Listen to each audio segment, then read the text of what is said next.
Sierra Goodwill here alongside Morey Hershgordon at the Times Union Center in Albany, New York. The Quinnipiac men's basketball team just fell to the Niagara Purple Eagles 88-69 in the first round of the MAAC tournament. Now 3 years in a row that Quinnipiac has fell in the first round. Tom Moore's 10th season here, not a lot of progress in the past 2 years, and he's concerned about the safety of his job moving forward. It's a results-driven business, you know.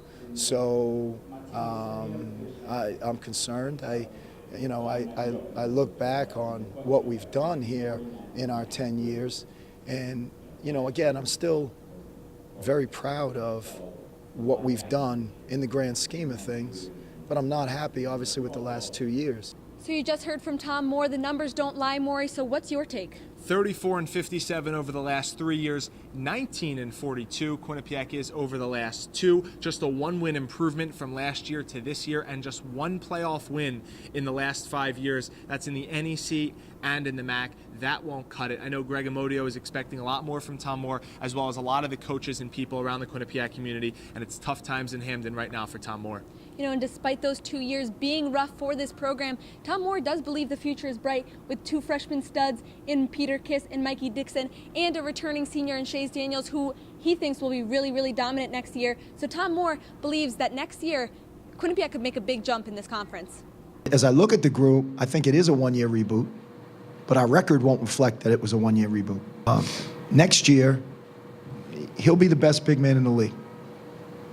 I've said this before, and the senior big men in this league were phenomenal this year. I'll rattle them off for you right now. You guys all know him, we'll cover the league. He'll be the best big in the league. And those two will be two of the best guards in the league. We'll have three of the top 15 players next year. So now it's about, they have to carry that. There's a lot of responsibility that comes with being a top 15 player. There'll be more pressure on Shays, because he's a senior, to do this.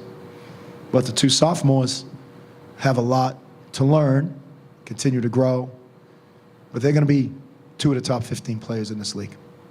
Morey, do you really think that Tom Moore can really turn things around in just 1 year? Well, Sierra, I do. I think Mikey Dixon and Peter Kiss are going to be first team, second team all-league players next year. I think Shays Daniels will be first, second, maybe even a third teamer next year as well. But when you look at it, the last three recruiting classes haven't been well. James Ford Jr. last year, Alan Chiga this year, and next year, Shays Daniels. Those three players are the only players that will have been with Tom Moore from freshman all the way through senior year, 4 years in Hamden. Kendrick Ray, AJ Sumbry, Kasim Chandler, Dimitri Flores, Aaron Hutton. Those are just some names that have left Hamden to pursue other Division I and Division II opportunities.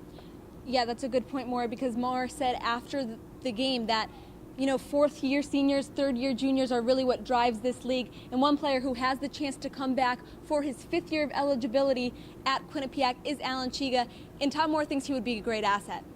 Yeah, he was terrific tonight. A beloved player in our program, beloved. Defensive energy, defensive will, defensive toughness, defensive mindset, and a selfless young man. So Al Chiga is going to add to any group he's a part of for the rest of his life.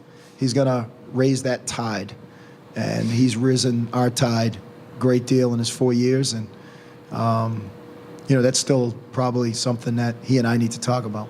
Chiga definitely provided a lot of energy in that first half. What did you see from his play? I think he was very productive. 4 of 4 from the floor, as well as his other senior teammate, Danny Harris, who hit 4 threes. They were both senior spark plugs. Alan Chiga, 5 quick points off the bench in the first half. Danny Harris, the first 8 points, for Quinnipiac in the second half. They're both great students. They're both great gentlemen. And I really think they're going to be productive and effective gentlemen in the professional world, whether that be with the game of basketball or without.